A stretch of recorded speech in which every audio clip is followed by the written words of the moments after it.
Hello అండి. Welcome back to me ఇంట నా వంట ఛానల్. గోరు చిక్కుడుని మనం ఎప్పుడులా కాకుండా కొంచెం డిఫరెంట్‌గా చూద్దాము. మనం ఇలాగ చిన్న పీసెస్‌గా కట్ చేసుకోవాలండి. నీట్‌గా పీచు అవి తీసేసుకొని, ఇప్పుడు మనము కట్ చేసుకున్నటువంటి వాటిని ఒకసారి క్లీన్ చేసుకుందాము.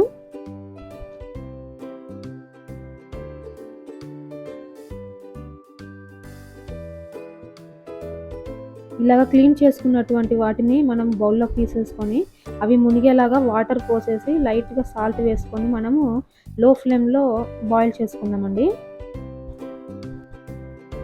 ఇప్పుడు మిక్సీ జార్‌లోకి తరిగి పెట్టుకున్నటువంటి ఎండు కొబ్బరి, అలాగే 4, 5 వెల్లుల్లి రెబ్బలు, అలాగే ఒక టీ స్పూన్ కారం వేసేసుకొని బాగా మెత్తగా మిక్స్ చేసుకొని పెట్టుకోవాలి. మనం బాయిల్ చేసుకున్నటువంటి చిక్కుల్ని ఒక 5 మినిట్స్ ఆరబెట్టుకోవాలండి.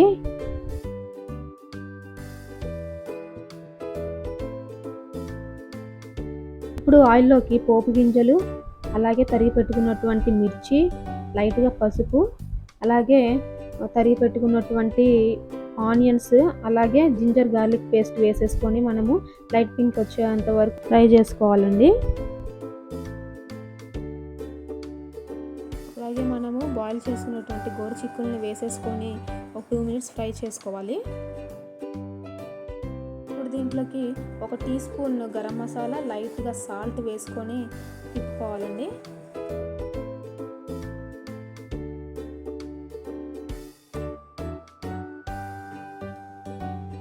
ఇప్పుడు మనము మిక్స్ చేసుకున్నటువంటి కొబ్బరి కారంని దాంట్లో వేసేసి ముక్కలకి బాగా పట్టించి ఒక 5 మినిట్స్ ఫ్రై చేసుకొని పక్కకు తీసేసుకుంటే సరిపోతుందండి. చాలా సింపుల్ కదా, టేస్ట్ కూడా అదిరిపోతుంది. మీరు కూడా తప్పకుండా ట్రై చేయండి. ఈ వీడియో కనుక మీకు నచ్చినట్లయితే లైక్ చేయండి, షేర్ చేయండి, కామెంట్ చేయండి. మరిన్ని మంచి వీడియోస్ కోసం ఛానల్ని సబ్స్క్రైబ్ చేసుకోవడం మర్చిపోద్దండి. Thank you.